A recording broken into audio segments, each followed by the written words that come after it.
Bem-vindos a provavelmente o último seminário desse semestre.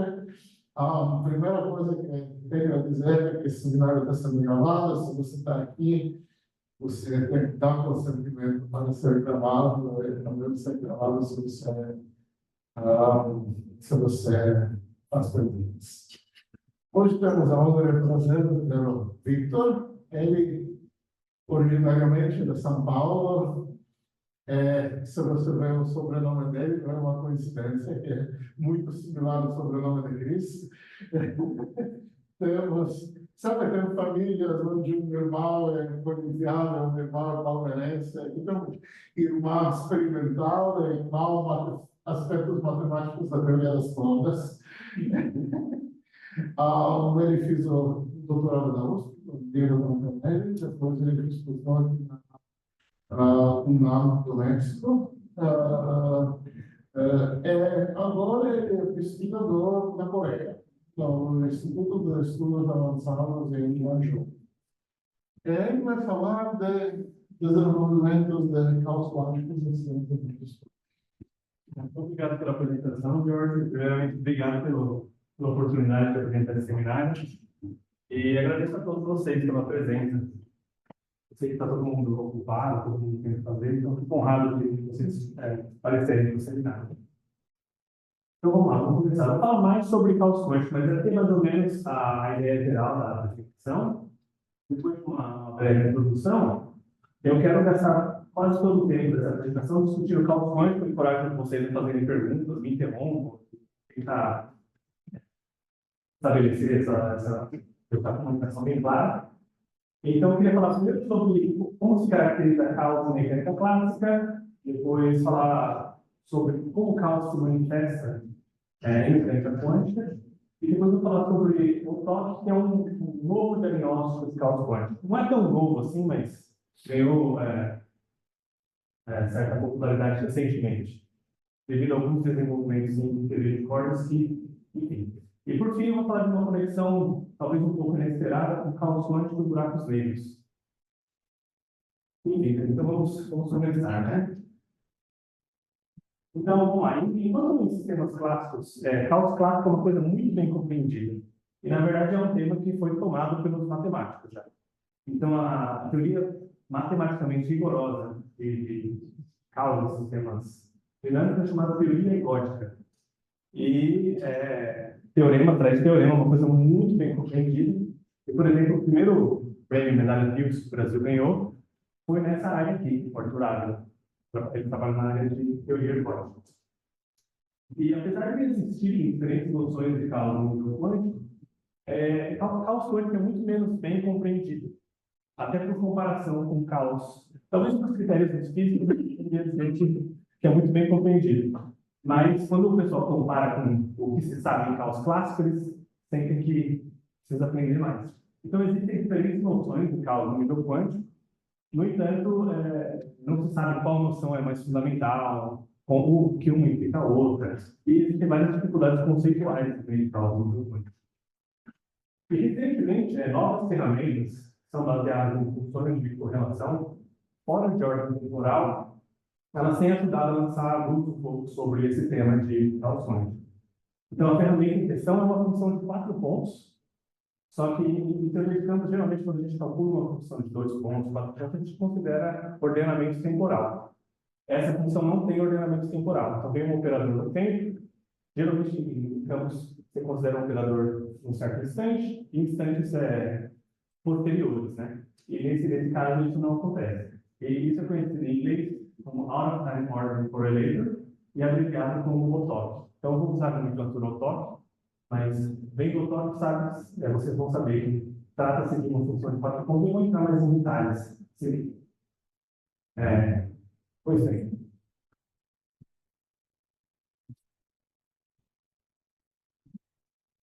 Desculpa.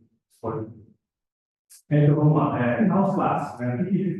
Como se define caos clássico? A ideia de caos clássico é até bem intuitiva, é a ideia de sensibilidade às condições iniciais. Então, por exemplo, imagina que você tem uma partícula que descreve uma trajetória no espaço. Aqui, por exemplo, posição, em momento, a partícula descreve uma certa trajetória no espaço. O sistema é caótico se você mudar um pouquinho a condição inicial e você obter uma trajetória completamente diferente. Então, essa é a ideia, basicamente. Claro que dá para se aprofundar muito mais em como se caracteriza isso, mas essa é a ideia essencial. E em sistemas caóticos, o que acontece tipicamente é que uma pequena variação na posição inicial gera uma outra trajetória cuja distância da trajetória inicial cresce exponencialmente com o tempo. E esse parâmetro que caracteriza essa divergência exponencial de trajetória é chamado expoente de Lyapunov. Então, é mais ou menos essa ideia básica de caos clássico. Quando o sistema em mecânica clássica é caótico, ele exibe essa sensibilidade às funções iniciais. Então, aqui eu dou dois exemplos, né? De mesa de bilhar, por exemplo. Então, você imagina que você tem uma bolinha de bilhar e ela sai com uma certa velocidade inicial e ela faz uma certa trajetória aqui nessa região. Num sistema caótico, vamos começar com um sistema que é não caótico. Quando o sistema é não caótico, significa que, bom, ele tem certas simetrias e você consegue, digamos assim, resolver o sistema. Você consegue integrar com o seu movimento. Por isso é chamado sistema integrado.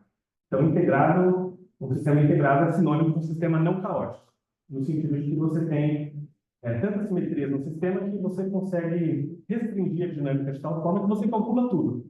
Então, esse é o caso, por exemplo, se você fizer uma mesa de bilhar circular, e partir de uma bolinha daqui, por exemplo, a bolinha vai recebendo esses triângulos e ela vai fazer uma trajetória no espaço de fase que é super regular. E, por exemplo, então a trajetória super regular é previsível, no caso integrado, e a partícula, por exemplo, explora todo o espaço de fase. Né? Nesse caso aqui, o centro da sua mesa de bilhar, a partícula nem vai.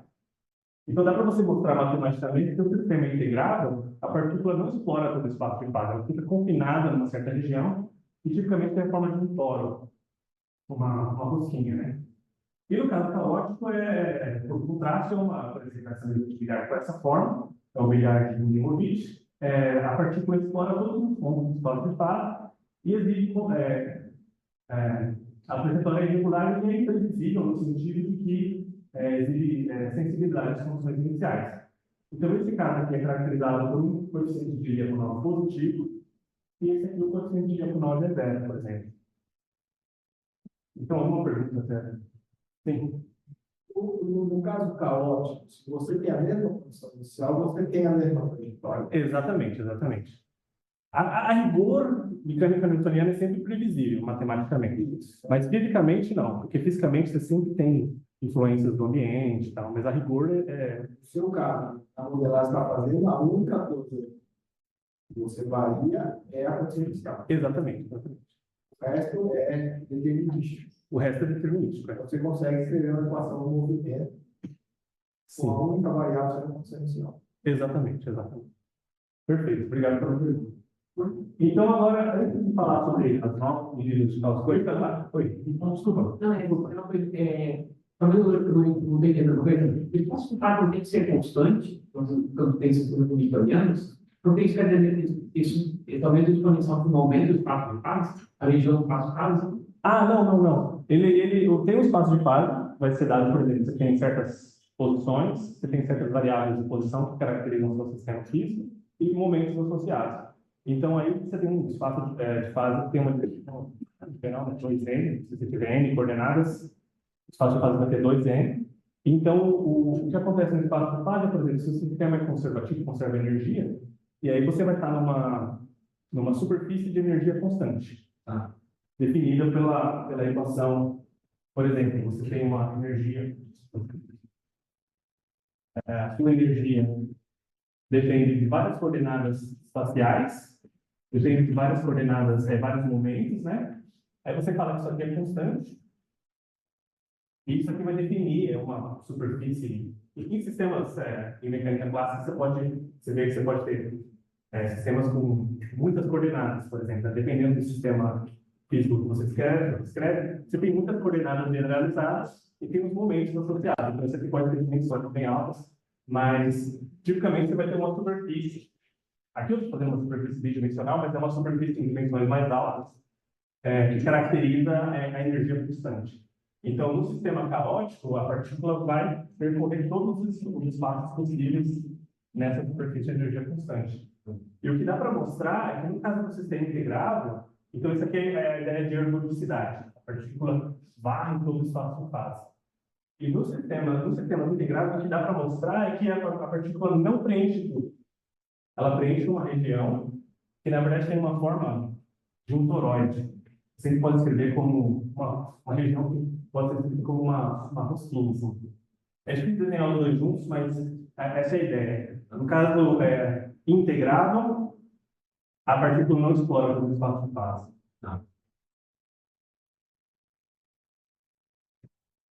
Então, essa é a ideia básica. Então, beleza. É assim que se determina a causa de mecânica clássica. O que acontece quando você vai para a mecânica quântica? Quando você vai para a mecânica quântica, você não tem ideia de trajetória. Então, onde que vai vir essa informação? E os primeiros desenvolvimentos para entender como o cálculo funciona no nível quântico vieram de você analisar o espectro de energia do seu sistema. Quando você vê o espectro de energia, você faz uma estatística do espectro de energia, você vai conseguir descobrir se o sistema é caótico ou integrado. Então, vou dar um exemplo aqui. Aqui à direita, ou desculpa, à esquerda, é um sistema caótico, e aqui à direita é um sistema integrado. E, então, eu coloquei aqui, por exemplo, esse aqui é o caso de uma cadeia de spin caótica, aqui é uma cadeia de spin integrada, mas você poderia muito bem pensar, por exemplo, nos níveis de energia, considera, por exemplo, a versão quântica desse problema. Uma partícula se movendo em uma região bidimensional, ou esse potencial infinito nas paredes, e você resolve a equação de Schrödinger nessa região. Você também pode fazer a mesma coisa no caso integral, resolve a equação de Schrödinger dentro desse disco, em condições de contorno aqui na fronteira. A função de onda, o potencial não ser luz aqui na fronteira. Então, se você quantiza esses dois sistemas, você vai obter a seguinte característica. No caso caótico, o que acontece é que existe uma repulsão de níveis de energia. Esses níveis de energia são fortemente correlacionados, eles não gostam de ficar perto um do outro. E no caso integrado, o que acontece é existe uma tendência de os níveis ficarem não necessariamente degenerados, mas muito próximos. Então, por exemplo, aqui eu acho que eu desenhei 16 níveis de energia no sistema caótico, e aqui eu também desenhei 16 níveis, mas você não junta 16 aqui, porque alguns níveis são praticamente sobrepostos, eles são muito próximos. Então, existe uma tendência que eles chamam, em vez de level clustering, essa tendência de formar clusters de energia. E, no caso caótico, existe essa tendência de level overclocking, que é a repulsão de níveis. Como é que você determina isso? Você determina isso, você calcula esse parâmetro X, e você basicamente calcula a diferença de energia entre dois níveis próximos. Você faz um histograma de todos esses sistemas. E aí, quando você tem um sistema caótico, a distribuição que você tem é essa daqui. Parece uma distribuição de Maxwell. É uma distribuição chamada de distribuição de Wigner-Dyson. E, basicamente, você vê que existe uma certa distância média aqui dos níveis de energia. E quando você vai para a distância zero, a probabilidade também vai indo a zero. Ou seja, você não consegue encontrar níveis de energia que se tocam. E isso acontece, a ideia básica aqui é que os níveis de energia estão fortemente correlacionados. No caso do sistema integrado, você encontra uma distribuição de Poisson. E o que está dizendo que esses níveis de energia são completamente descorrelacionados.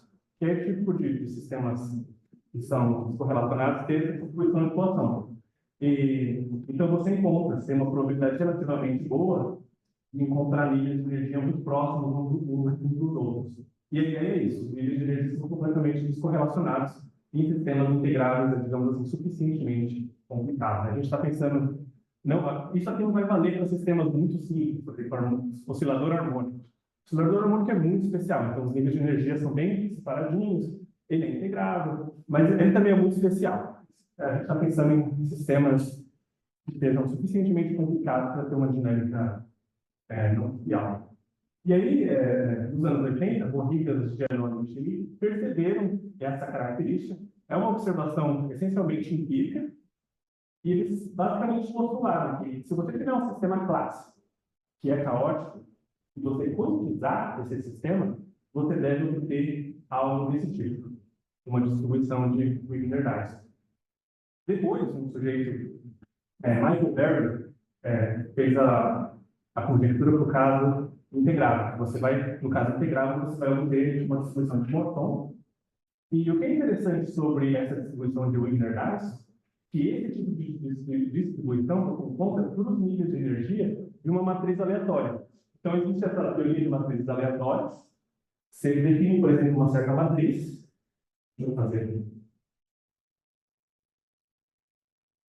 Onde os elementos dessa matriz são essencialmente números aleatórios. E aí você pode montar uma matriz que seja, vamos supor, aqui são números reais. Então, aqui você vai dizer, isso aqui é um número aleatório, digamos assim. Com média zero, por exemplo. E um certo desvio padrão. Aí você monta essa matriz com números totalmente aleatórios, mas no sistema físico você quer que a matriz seja hermitiana, por exemplo. Então, o que você faz? Você monta uma matriz simétrica, que vai ser a matriz que você já viu aleatoriamente, soma, por exemplo, a transversa dela, faz uma média, e aí você tem uma matriz, digamos assim, hermitiana, onde, basicamente, você tem elementos na diagonal, que são números aleatórios, você tem elementos aqui acima, que também são números aleatórios, e os elementos aqui abaixo, necessariamente tem que ser iguais aos de cima, mas eles também são números aleatórios, são iguais aos de cima. Então, quando você define uma matriz aleatória, você faz a estatística de níveis, você encontra isso daqui. Então, a conjectura ela basicamente diz que, se o seu sistema é caótico, o hamiltoniano praticamente se comporta como uma matriz aleatória. Então, a ideia de causa aqui nesse contexto é que o sistema é tão complicado que existe uma descrição estatística emergente. E isso gera certa universalidade. Então, perguntas nesse ponto? Então, essa seria, digamos, a punchline. Se o sistema é caótico, ele se comporta, os níveis de energia se comportam como os de matrizes aleatórias. Aí, essa é uma medida meio estática, né? É uma medida que é muito popular também, quem faz cálculo quântico, é o fator de forma espectral. O fator de forma espectral é definido a partir da função de partição. Você calcula a função de partição do seu sistema, e aí você faz uma continuação analítica beta, que é a temperatura inversa, 1 sobre a temperatura. Você calcula a função de partição do seu sistema, e você calcula essa razão aqui de partição, é definida dessa forma, e você obtém um objeto que depende da separação entre níveis de energia. Mas diferente do caso anterior, onde ficava basicamente diferença de energia entre níveis adjacentes, aqui você tem diferenças de energia entre níveis quaisquer. Então, esse fator de forma espectral, ele mede, digamos assim, correlações entre níveis de energia que estão mais distantes entre si, e ele tem um comportamento característico que é, digamos assim, a impressão digital de sistemas caóticos. Se você quiser calcular esse objeto aqui para uma teoria de matrizes aleatórias, você vai obter essa curva típica aqui. Tem essa primeira região, conhecida como slope. Essa aqui é o dip, essa região aqui. Depois tem uma rampa. A rampa está dizendo que existe essa rigidez espectral, essa correlação de nível de energia distante. E depois um platô. Quando você tem um sistema físico, você pode simplesmente calcular. Se você for capaz de determinar o espectro de energia do sistema físico, você consegue verificar se ele se compara a uma matriz aleatória ou não. Você consegue dizer se você tem em mãos um sistema caótico ou não. No sistema, no caso caótico, você vai obter algo parecido. No caso integrável, por exemplo, você não tem a rampa. Tipicamente, isso é um comportamento não universal. Então, essa ideia de usar a teoria de matrizes aleatórias para descrever sistemas muito complicados começou com Wigner, tentando descrever o núcleo atômico. Para quando o número atômico era muito alto, ele percebia que o núcleo era muito difícil de fazer a descrição, e ele simplesmente tentou fazer uma descrição com matrizes aleatórias e percebeu que isso funcionou bem para descrever, por exemplo, os níveis de energia de núcleos especificamente pesados. Então, essas duas coisas que eu mencionei, fator de forma espectral e a conjectura de corridas de Ananti, são, digamos assim, a forma áurea de se definir caos quântico. a definição mais aceita. Existe uma quantidade gigantesca de evidência em favor dessa conjectura aqui. Existem exceções que são bem compreendidas, mas é, digamos assim, a melhor definição de caos quântico. Isso é importante, o sistema integral de situação também é uma coisa universal. Isso. Eu não sei quão universal é isso, mas isso vem do Michael Berry, usando teoria de órbitas periódicas, ele conseguiu derivar o que seria. Existia a proposta para o caso, digamos, caótico, para o caso integrável, foi o Michael Berry que propôs, mas você encontra exceções a essa regra. Você encontra exceções a essa regra. O principal, quando o sistema é integrável, a principal coisa que acontece é não universalidade.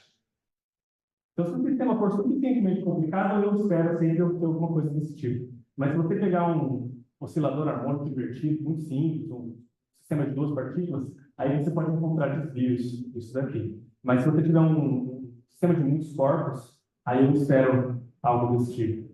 Mas existem exceções aqui para esse caso. Mais perguntas? Bom, então essa definição, digamos assim, o que é interessante aqui é que a proposta do Bohr-Hilbert de Arnold Schmidt é que você parte do sistema clássico, que você sabe que é caótico, e aí você quantiza e você obtém essas duas coisas. No entanto, existem sistemas que não têm limite clássico. Por exemplo, uma cadeia de spins, ou um simples spin. Ou ele está para cima ou ele está para baixo. Para você ter uma coisa clássica, como, por exemplo, spin laser, ou ele está para cima ou ele está para baixo.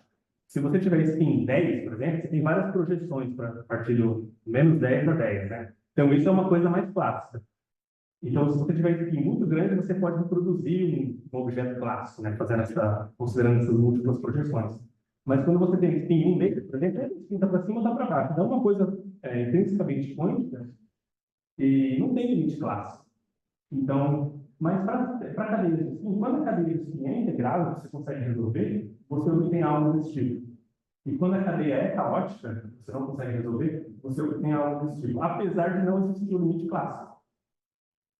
Então, é uma observação, digamos, empírica, fazendo simulações numéricas, mas adota-se esse tipo de definição como uma working definition para caos quântico.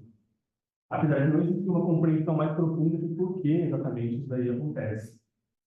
Então, esse é o resumo de caos quântico, segundo as definições mais bem aceitas de caos quântico. E agora eu queria falar como você parte do caos quântico e chega no... Agora eu quero falar sobre o TOPS, né, essa nova proposta para definir caos quântico. E como eu mostrei anteriormente, e até tem a ver com a pergunta do Jun, o que você vê aqui é que o quanto... Eu mencionei a divergência de trajetórias, né? O quanto isso aqui diverge depende da posição inicial, né? Então você percebe que se eu fizer uma razão dessas duas quantidades, estou tendo algo exponencial. Então, é bem natural, se você quiser caracterizar caos quântico, você considerar simplesmente a derivada da sua posição com relação à posição inicial, que é o que o João perguntou. Então, essa é uma coisa bem natural que você pode fazer. E lembrando lá dos conceitos de Poisson da mecânica clássica, essa derivada em relação aqui pode ser escrita como esse conceito de Poisson aqui. Tem alguma pergunta sobre o conceito de Poisson? Caso alguém não lembre, eu posso lembrar a definição. Mas, quando a gente escreve a coisa com o conceito de Poisson, a generalização para o caso quântico meio que fica natural. Você simplesmente substitui o Poisson por um computador e promove essa posição e o momento a operadores. Aqui eu esqueci de pôr o chapéuzinho. E aí, isso aqui vai ser um operador, né? Então, geralmente isso tem uma fase. Então, para evitar que fases se cancelam, em geral você define esse computador ao quadrado e toma o valor esperado num certo estado quântico do seu sistema. Aí você obtém um número. Porque nesse nível aqui você tem só um operador. Mas quando você propõe esse objeto aqui, você obtém um número. Você procura um computador ao quadrado, procura o número esperado no estado quântico do seu sistema. Então, isso apareceu pela primeira vez no paper desses sujeitos únicos aqui, Larkin e Fischer-Tropsch, 69. Eles não tinham caos na agenda deles, era uma outra proposta, estavam estudando supercondutores. Mas a ideia básica aqui é que esse objeto aqui deve ser capaz de diagnosticar ou de detectar caos no nível quântico. Essa é a ideia. E pela analogia clássica, você espera que isso cresça exponencialmente com o tempo. E é claro, nem todo sistema quântico que você define está definido em termos de posição, momento. Numa cadeia de estudos, você tem matrizes de Pauli, né, em cada sítio, do modelo de Ising, por exemplo. Então, no caso marginal, você simplesmente substitui esses operadores por operadores hamiltonianos genéricos da sua teoria. Então, por exemplo, poderia ser um campo escalar, por exemplo. Isso aqui poderia ser uma derivada de um campo. Pode ser qualquer operador hamiltoniano da sua teoria. Então, a proposta é que esse objeto aqui detecta caos. E aí, pensando na analogia clássica, você espera que se o sistema for caótico, você vai observar essa divergência. Ou seja, você vai observar que esse operador cresce. Só que a gente sabe também que essa visão clássica ela é limitada. Se você considerar pacotes de onda que se comportam como partículas, quando a gente pensa na propagação dos pacotes, geralmente esses pacotes vão se espalhando, né? E a visão clássica vai se perdendo. Então, se você pensa em pacotes de onda representando partículas que se separam, eventualmente esses pacotes se espalham e começa a ter uma interferência entre as ondas. Então, isso aqui não pode crescer para sempre. Em algum momento, efeitos de onda, de interferência, vão passar a ter um papel importante e esse objeto não vai conseguir continuar crescendo. Então, eu vou te mostrar como esse objeto se comporta, no caso caótico. Esse objeto aqui, esse computador ao quadrado, ele tem um comportamento que cresce, como eu falei, o que lembra o caso clássico, mas eventualmente ele satura por um valor constante. Isso acontece quando a visão clássica desaparece.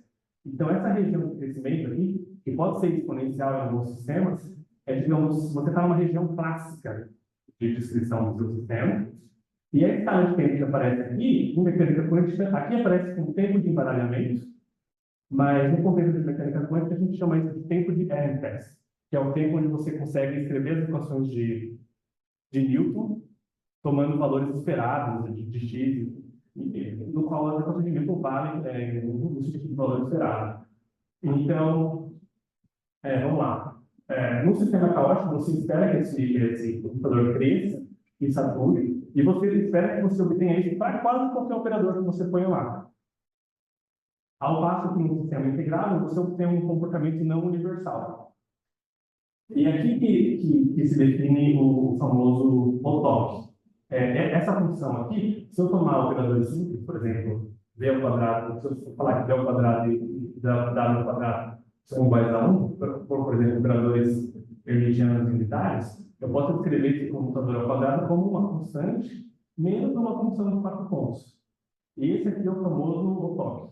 Você vê que ele é uma função de 4 pontos, onde os operadores não são ordenados temporalmente. Esse cara age num certo instante de tempo, esse cara age num tempo anterior, depois volta para um instante de tempo posterior, depois volta para um instante de tempo a zero. Então, isso aqui não é um objeto que aparece regularmente em teoria de campos, porque geralmente as pessoas consideram um ordenamento temporal. Mas a função de correlação sem ordenamento temporal é a que guarda informação sobre caos. Então, esse é um objeto que você pode usar os dois objetos para caracterizar caos. O computador ao quadrado, que cresce e vai para 2, ou o OTOP, que parte de 1 e vai para 0. E os dois representam informações equivalentes. Mas como os dois aparecem na literatura. Então, tem alguma pergunta aqui? Eu sei que minha explicação talvez tenha sido. Então, vamos tentar criar um pouco de intuição sobre esses objetos. Vamos lá. A ideia aqui como que esse computador cresce? Basicamente, você pensa aqui, eu estou calculando um computador entre dois operadores, V e W. Em geral, eles atuam sobre graus de liberdade distintos do sistema. E a ideia aqui é que esse operador, conforme você evolui em tempo, ele efetivamente cresce no espaço de graus de liberdade. E esse objeto, esse computador ao quadrado, atinge um valor constante quando o W já digamos assim, se espalhou por todos os graus de liberdade do sistema. Então, você pode pensar isso aqui como uma epidemia, por exemplo. E existem até certos modelos de crescimento de operadores que são essencialmente modelos epidemiológicos.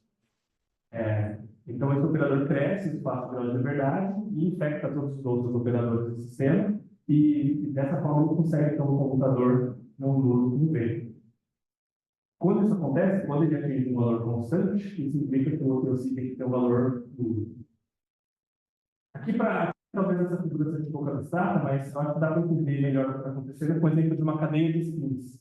Então, vamos pensar, por exemplo, no modelo de Eisen. O modelo de Eisen é esse modelo aqui, né? Você tem, aqui, por ZI, eu quero me referir a uma matriz de Paulo. ZI é basicamente uma matriz de Paulo na direção V no site I. Então, por exemplo, isso aqui é uma matriz assim, né? A mesma coisa para XV. XV é a matriz de Paulo na direção X no site I. Que a gente tem, nesses modelos de matéria condensada, a gente tem muitos sítios, né? E o modelo de Eisen, por exemplo, de Eisen é definido por esse termo. Então, aqui eu tenho um exemplo de uma cadeia de spins, onde não apenas eu tenho esse termo de Eisen, mas eu tenho também campos magnéticos transversos na direção Z e X. Esse modelo aqui, dependendo dos valores que eu escolho para as constantes G e H, eu consigo fazer o modelo ficar caótico ou integrado. E o que acontece? Vamos supor que eu queira calcular esse computador aqui nesse modelo. Então, eu vou falar que o meu operador W é a matriz de Pauli no primeiro ciclo, Z1. E o meu operador V é uma outra matriz de Pauli num ciclo distante. Então, eu sei que no tempo igual a zero, como esses operadores são locais, o computador deles é zero, basicamente. Então, mas de alguma forma, esse objeto cresce e consegue ter um computador não nulo, mesmo com um operador distante.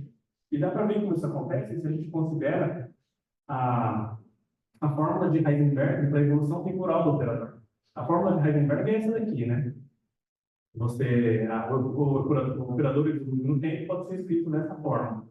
Isso aqui pode ser expandido numa soma de computadores que pode ser escrito dessa forma. Então, por exemplo, no caso particular Z1, a evolução temporal dele é dada por Z1, mais ou menos t, computador de H com Z1, e você vai computando cada vez mais vezes o seu Hamiltoniano com o seu operador. E essa aqui é simplesmente a fórmula para a evolução temporal do operador de Heisenberg.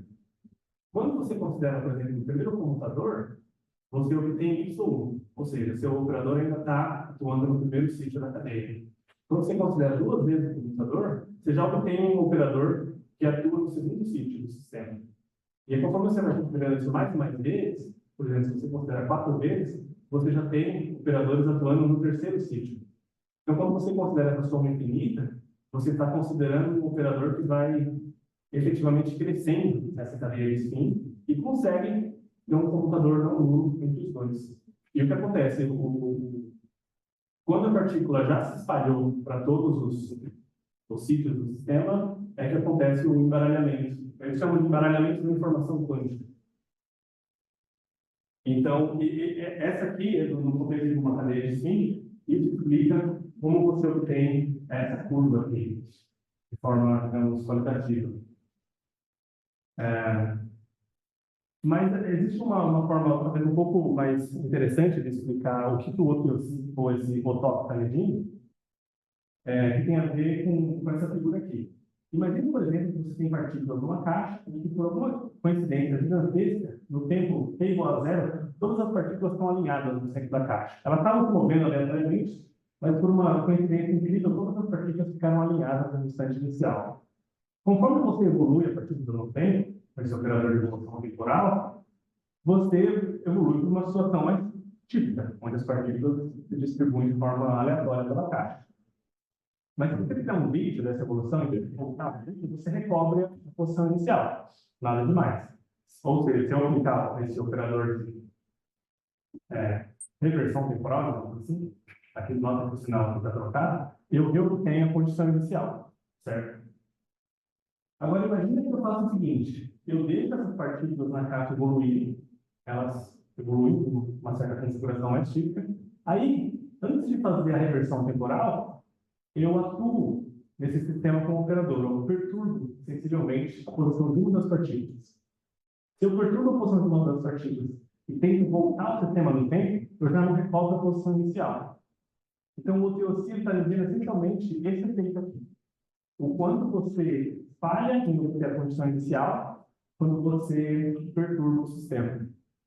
Isso vale, se o sistema tiver reversão temporal, isso vale tanto para quando você evolui o sistema para frente no tempo, como para trás. Então, você pode pensar nisso aqui como, por exemplo, o roteiro do De Volta para o Futuro. O Martin McFly volta no passado, ele conhece a mãe dele, a mãe dele se apaixona por ele, e quando ele volta para o futuro já está totalmente diferente. Então, o outro eu sempre está capturando essencialmente esse efeito. Se a gente for colocar na linguagem de cultura pop, né? Então, tem perguntas até esse ponto? Bom, muito bem. Então, vamos ver.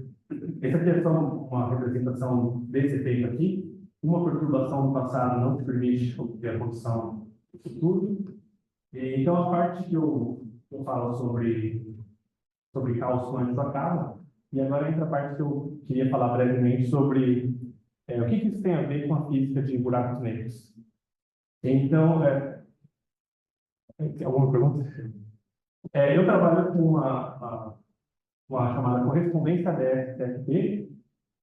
É uma correspondência que existe no contexto de teoria de corda, e ela foi proposta por esse sujeito argentino em 97. Ele é bem gente boa, apesar de ser argentino. E a ideia básica dessa correspondência é o seguinte: ele descobriu uma dualidade entre dois tipos de teoria. Uma teoria que tem gravidade e uma teoria que não tem gravidade. Então, a dualidade existe, por exemplo, em teorias de gravidade que vivem num certo espaço de curvatura negativa, então o espaço ADS é um espaço de curvatura negativa. Essa é uma teoria gravitacional e ela tem uma descrição dual em termos de uma teoria que vive na fronteira desse espaço. Então, por exemplo, você imagina esse cilindro aqui, na fronteira do cilindro existe uma teoria dual que descreve exatamente a mesma coisa que está no interior, mas é uma teoria que não tem gravidade e ela vive numa dimensão a menos. Essa teoria tipicamente é uma teoria, as teorias descritas por essa dualidade, ela tem simetria conforme, então ela é chamada de CFT. Mas eu vou dar um exemplo aqui para ficar mais claro. Você pode pensar, por exemplo, uma teoria que vive no interior aqui desse cilindro, como a teoria de gravidade de Einstein, por exemplo, num espaço em 5 dimensões. Então, relatividade geral de Einstein em 5 dimensões. A teoria que vive na borda aqui do cilindro, por exemplo, é uma teoria de Super Yang-Mills, em 4 dimensões. Então, é uma teoria de partículas. Não tem gravidade. Para esse exemplo da dualidade, a teoria em particular ela tem algumas simetrias. Ela tem simetria conforme, ela tem supersimetrias. Então, eu diria que ela é uma prima distante da QCD. Não é exatamente QCD, é uma QCD com mais simetrias. Então, essa dualidade é importante porque ninguém sabe como gravidade quântica funciona aqui dentro dessa teoria, mas se essa dualidade é verdadeira, qualquer processo que acontece aqui na teoria gravitacional tem uma descrição dual em termos de uma teoria de partículas. Então, talvez eu não saiba como a gravidade quântica funciona aqui, mas se eu colocar o mesmo problema que eu estou tentando resolver na linguagem da teoria de fronteira, eu consigo resolver isso usando teoria de partículas, que em princípio é uma coisa bem entendível. Então, essa é a proposta da correspondência da SCFT. Perguntas nesse ponto? Então, isso aqui surgiu num contexto de teoria de cordas. A teoria aqui dentro é uma teoria de cordas, mas quando você pensa numa teoria de cordas aqui dentro, geralmente você não consegue fazer nenhum cálculo. Então, você toma vários limites que te permitem simplificar o que está acontecendo. O primeiro limite que você toma, por exemplo, é um limite na qual a teoria de cordas se reduz à teoria de gravidade de Einstein. Então, uma teoria de gravidade de Einstein seria uma teoria clássica de gravidade de Einstein. E para fazer isso, você precisa que o número de partículas na teoria, o número de cores na teoria de fronteira seja muito grande. Então, essa aqui é uma teoria, uma prima da QCD. Essa teoria só tem gluons. e em vez de 3 cores, ela tem um número muito grande de cores. Então, para você obter essa quantidade de gravidade de Einstein clássica, você precisa de uma prima da PCD com um número de cores muito grande. Muito bem. Quando você pensa em sistemas de temperatura finita, como você tem uma teoria gravitacional, você pode, por exemplo, formar um buraco negro no interior dessa teoria gravitacional. Quando você tem um buraco negro, ele tem uma certa temperatura, a temperatura de Hawking, da radiação que o buraco negro emite, e a teoria atual é a mesma teoria, só que a temperatura é finita. Então, no contexto dessa teoria, você pode também calcular os OTOCs, que eu mencionei anteriormente. No contexto dessa teoria, quando você calcula os OTOCs, eu vou pular esse slide, eles basicamente correspondem a uma colisão entre partículas que ocorrem próxima, a colisão ocorre próxima ao horizonte de eventos do buraco negro. E você pode fazer esse cálculo e você obtém um comportamento, de fato, um comportamento exponencial. Desculpa, Pode falar. não são partículas tipo infinitamente massivas, vamos dizer assim, né? Não são gluons. Aqui, geralmente, as pessoas fazem cálculo com um campo escalar com massa grande, de fato. A massa tem que ser grande para simplificar os cálculos. Então, um quarto escalar como que você dá? Não é um quarto. Aí você põe uma matéria externa acima. Por exemplo, poderia ser um quarto. Brian Motion. Você falou quarto indivíduo, é isso mesmo. Então, eu vou pular os detalhes, mas quando você calcula aquele comutador ao quadrado, por exemplo, que eu estava chamando de C, você obtém esse comportamento típico aqui. Você tem um comportamento exponencial com o tempo, tem um perfil espacial também, e aí você obtém que esse coeficiente de Lyapunov dá 2π vezes a temperatura. E até aí tudo bem. Aqui, os cálculos são feitos geralmente quando você toma H cortado igual a 1, a constante de Boltzmann igual a 1. Então, se você reintroduz esses fatores, você tem essa fórmula aqui do coeficiente de Lyapunov. KBT sobre H cortado. Então, esse é um cálculo que você pode fazer nesse contexto de LFT e cordas, e você obtém esse resultado. Você pode fazer o cálculo dos dois lados. Pode fazer o cálculo do lado da CFT, pode fazer o cálculo do lado gravitacional, e esse aqui é o resultado que você obtém. E o que é interessante sobre esse resultado é que você pode, simplesmente avaliando as propriedades analíticas desse computador, você consegue propor um limite superior para o coeficiente de Lyapunov. Isso foi feito, deixa eu pular para o site que fala sobre isso, foi feito pelo Malta Senna Schenker Stanford em 2015. Basicamente, eles viram que usando propriedades bem gerais, que não requer cordas ou nada exótico, você consegue provar que existe um limite superior para caos. Esse aqui é o famoso limite para caos, que eles falam. E isso aqui despertou muito interesse em OTOCs recentemente. Então, muitas comunidades de cordas, comunidades também de matéria condensada, de diferentes grupos, passaram a estudar OTOCs por conta disso daqui, porque apesar de ser descoberta no contexto de teoria de cordas, é muito mais geral que isso. Não requer holografia, não requer cordas, só requer large end, na verdade. Mas você vê que quando você toma H cortado indo para zero, isso aqui vai para infinito, ou seja, no caso clássico, não tem Hailstorm, então é um fenômeno puramente quântico. E o que você observa é que quando você faz o cálculo de holografia para buracos negros, eles saturam essa cota para caos. Então, eles são muito especiais. Sistemas holográficos escritos por LSFT, eles são muito especiais porque eles são maximamente caóticos. Então, esse limite para caos foi derivado no contexto de buracos negros que não estão girando. Se você considera, por exemplo, buracos negros girando, é possível mostrar que esse limite muda um pouquinho. Eu fiz um paper sobre isso em 2019, basicamente você percebe que o coeficiente de Lyapunov é afetado pela rotação do buraco negro. Sim. Não depende da massa. Isso aqui? Não, é super universal, né?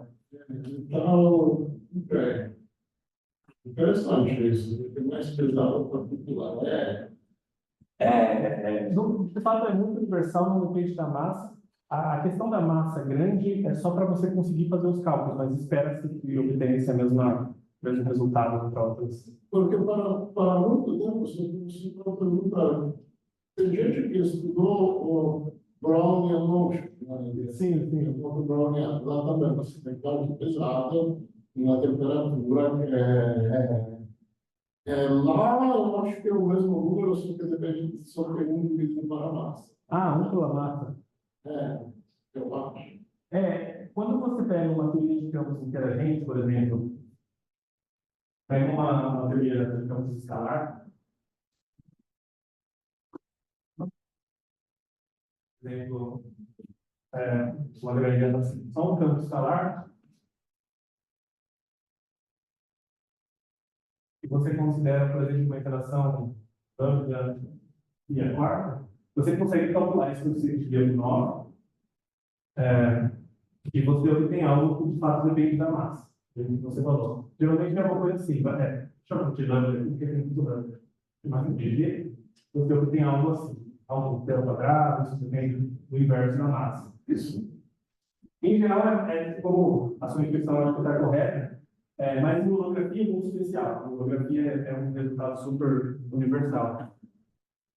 Enfim, isso é importante porque você consegue um critério bem preciso para identificar sistemas holográficos.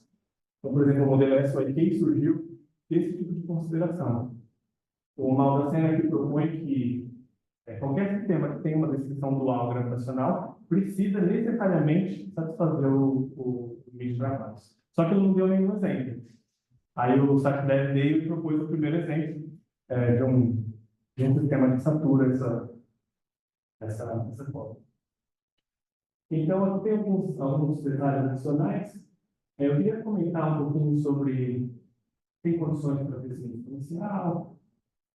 Bom, uma coisa, aí o que acontece? Essa figura eu peguei um artigo do Diego Urbina e ele discute um pouco, ele review um pouco esse tema. Então, são pessoas que trabalham com caos quântico. E, tipicamente, para você que as pessoas trabalham com caos quântico num limite semiclasse, onde a ação do seu sistema é muito maior que a da cotada. Mas, geralmente, em sistemas com poucas partículas, por exemplo, um single particle quantum inteiro, ou poucas partículas. Esses desenvolvimentos recentes com o TOPS, eles estão aqui. Você está num número de partículas grande e os efeitos são diferentes. Então, essa é uma região, na verdade, pouco explorada desse diagrama. As pessoas chamam isso de caos em sistemas de muitos corpos, ou many-body quantum inteiros. E isso advém desses desenvolvimentos que começaram em teoria de cordas, mas depois perceberam que era mais geral e começaram a aplicar fora do contexto de teoria de cordas. Só um rápido comentário sobre isso aqui. Agora, bom, eu vou tentar chegar o mais próximo possível de como você poderia medir isso experimentalmente. A rigor, um toque para você medir experimentalmente, você precisaria de uma máquina do tempo, né, para evoluir o sistema do tempo e voltar. E é muito difícil fazer isso, obviamente. Mas existem certos sistemas físicos onde você controla o funcionamento dos sistemas. Então, por exemplo, tem certos sistemas físicos onde o funcionamento do sistema depende de um certo parâmetro A, e você escolhe um valor para A, por exemplo, A0, e você obtém um Hamiltoniano H0. Aí você vai escolher outro valor para A, A1, e você obtém, por exemplo, menos H0. Então, um sistema desse, onde você consegue basicamente trocar o sinal para Hamiltoniano, seria um sistema experimental onde você poderia medir esse tipo de operador fora de ordem temporal. Mas o que dá para fazer agora é simular isso em computadores quânticos. Os computadores quânticos eles não são muito bons atualmente, né? Eles têm muito erro na implementação de transformações unitárias. Por exemplo, se você quiser fazer um cálculo simbólico, matemática no computador quântico, você não consegue. Mas tem coisa que já dá para fazer no computador quântico. E isso aqui é um exemplo. Os autómatos podem ser estudados em computadores quânticos. E, por exemplo, esse pessoal, eles, usando computadores quânticos simples, com 5 qubits ou 7 qubits, eles estudaram, por exemplo, proteofísica. Então, isso é o mais perto que dá para chegar no experimento atualmente. E eu só queria mencionar aqui que esses objetos são muito importantes no contexto de informação quântica.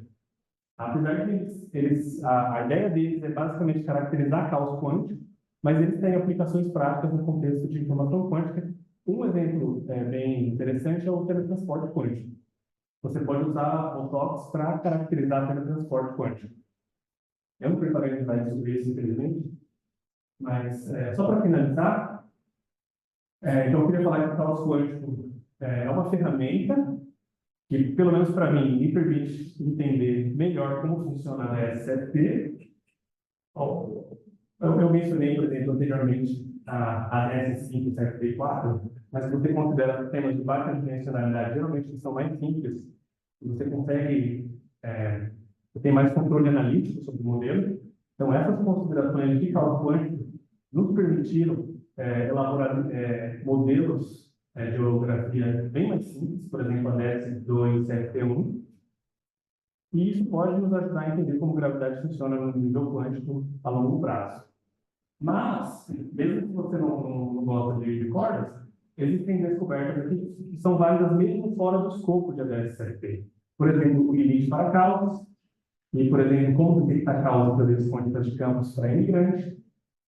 E, por fim, eu acho que a causa é uma ferramenta muito útil e pode ter um papel fundamental também para entender o comportamento hidrodinâmico de sistemas pequenos, sistemas pequenos. Isso que eu aprendi com o Jorge recentemente. E, bom, isso eu achei tudo que eu tinha falar. Obrigado pela atenção.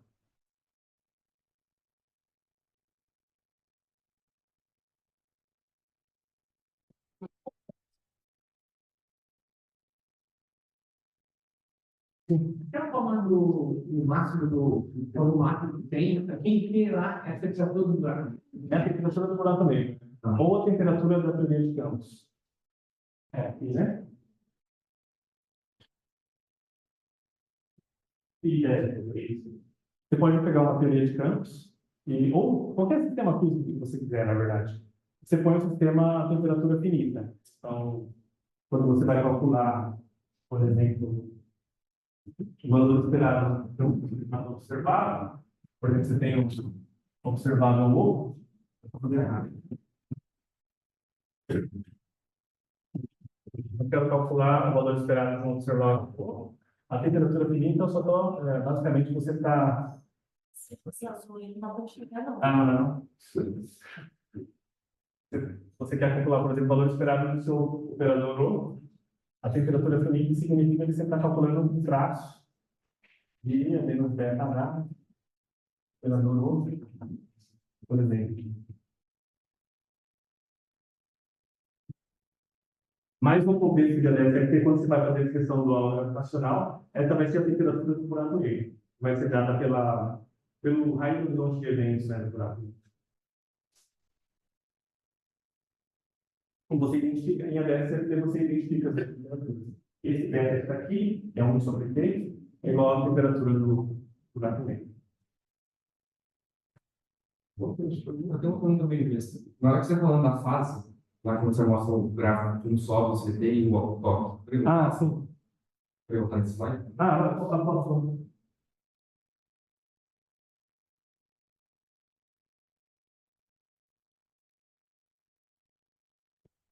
Pode.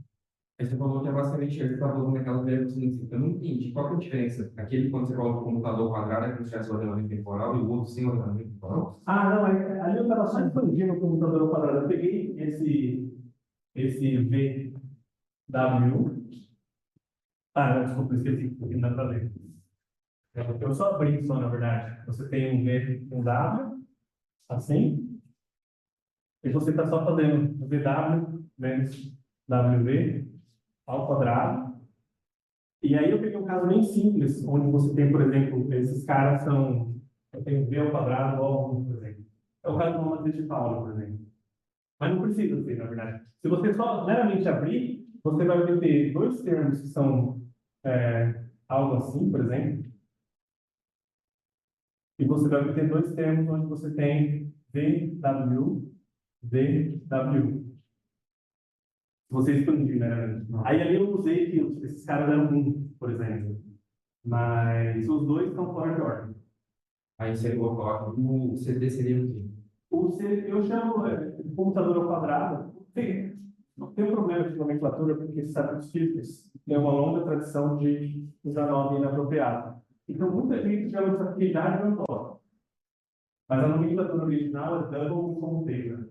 Agora, então, esse CD que está botando é aquele que ensinou.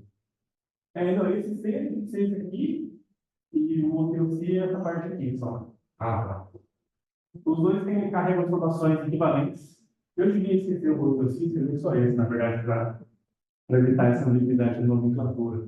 Mas é que, tecnicamente, é só esse outro C que é fora de ordem temporal. Porque o computador ao quadrado ele tem uma parte que é ordenada temporalmente.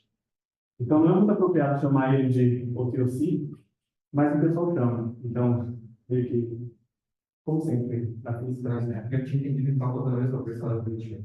Não. Obrigado pela pergunta. É isso que eu estava vendo. Concretamente, na holografia, isso VW, o que são? Não, vem? Não, que é fisicamente. Porque a pergunta é, isso é coisa sobre a massa, a independência da massa. Se isso aqui é uma coordenada espacial, tem que depender da massa pela cinemática, né? Mais grande a massa da partícula. É que eu não abri mais informação. Tem uma dependência do pré-fator, por exemplo. Vamos lá. E em holografia, isso aqui corresponde a uma colisão de alta energia que corre perto do horizonte de eventos. Então, a interpretação física é de duas partículas colidindo perto do horizonte de eventos, e o que você obtém aqui, na verdade, você tem uma informação da definição de escala dos operadores, todo proporcional. Mas o objeto como um todo depende da massa, mas só o procedimento de econômico é universal. Mas, por exemplo, isso aqui também depende. Isso também. Ok, faz sentido. Faz sentido. O tempo e a temperatura são correlatas. Exatamente. Faz sentido. E isso aqui não, por coincidência, é uma frequência de dados parâmetros. Eu fiz isso para teorias que quebram a simetria conformal, que tem uma escala intrínseca.